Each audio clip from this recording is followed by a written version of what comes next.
Parte 2. Assim que chegamos, quando a amante do meu tio viu que eu tinha chegado junto, que ele não tava sozinho, ela regalou um olho enorme, perguntou quem era eu, falou que eu não ia entrar, falou que ele não avisou que ia levar alguém, que eu não ia entrar. Nisso ela começou lá a gritar e ela ficou muito alterada. E eu não entendi, na hora a gente não entendeu o porquê. Mas ela começou a ficar muito nervosa e muito alterada. Aí meu tio convenceu ela, eu acabei entrando, mas ela disse que eu não ia ver o filho dela. Que só quem ia ver era meu tio e mesmo assim não ia pegar no colo, que só ia passar o olho e só. Aí meu tio foi, entrou no quarto, viu o neném e eu fiquei na sala o tempo todo esperando. Nisso eles vieram pra sala pra conversar, ela falou que o neném tava dormindo e que eles iam conversar na sala pra não acordar o neném. E que ele não dormia de noite, que ele chorava a noite inteira e que ele só dormia de dia. Então que era pra não fazer barulho, porque de dia era a hora que ele ia dormir e ela também precisava descansar um pouco porque ela tinha passado a noite acordada com ele, que era pra gente ir embora. Nisso ela tava sentada assim no sofá, meu tio de um lado dela e eu sentada do outro lado. E ela tava no meio de nós dois. O telefone dela tocou o celular e a ligação tava tão alta que eu consegui ouvir o que a pessoa tava falando com ela. E a pessoa que ligou, já ligou falando: amiga, consegui o contato daquela mulher que vende o bebê reborn que você tava querendo. E ela falou assim: depois a gente conversa e desligou o telefone. Só que eu ouvi. Ela atendeu o telefone e colocou o telefone do lado da orelha que eu estava sentada, não do lado do meu tio. Então acho que meu tio também não se ligou, não sei nem se ele sabe o que é isso, se ele sabia, né? Mas eu sabia e eu já sabia que tava uma febre disso. Então na hora eu me liguei. Ela não queria deixar ninguém ver o bebê. Tava com uma coisa em cima daquele bebê danado. E nós saímos da casa dela. Quando a gente chegou lá embaixo, eu chamei meu tio pra conversar e falei: tio, você foi lá, você foi o único que viu o bebê. Você tocou no bebê, você pegou na mãozinha, você passou pelo menos a mão, você sentiu a pele. Aí ele pegou e falou: não, ela não deixou. Eu falei: tio, desculpa me meter, mas eu acho que isso não é um bebê de verdade, é um boneco. Ele: não, eu vi a criança. Eu falei: tio.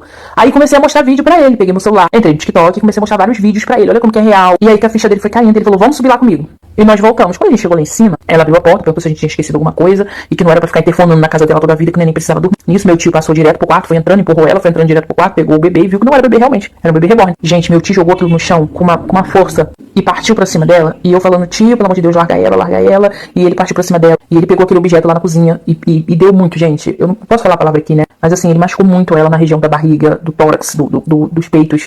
Muito, muito. Ele tirava e botava nossa, ele ficou completamente transtornado. E ele gritava pra mim: sai daqui, sai daqui, sai daqui. Eu ali, parada, sem saber o que fazer. Comecei a gritar: tio, para com isso. Tentando segurar ele. E ele falando pra mim sair, que a polícia ia chegar. E que se eu tivesse ali, eu ia ser conivente, ia ser cúmplice, sei lá o que ele tava falando. E ele gritando que era pra eu sair. E eu falando que eu não ia sair, que era pra ele parar com aquilo. Eu tentei até segurar ele. Ela até foi levada pro hospital ainda com vida, mas ela não resistiu nem 2 dias. Foi levada de arrasto pra cima lá no hospital mesmo, porque os ferimentos foram bem graves. E assim, eu sinto que eu ajudei, porque foi tudo muito rápido. Foi muito rápido. Ele transformou assim de um jeito. Ele ficou muito revoltado com toda aquela situação. Tipo assim, foi eu que abri os olhos dele e falar pra ele que aquilo era um bebê reborn. Ele foi preso, né? Acho que pegou 25 anos.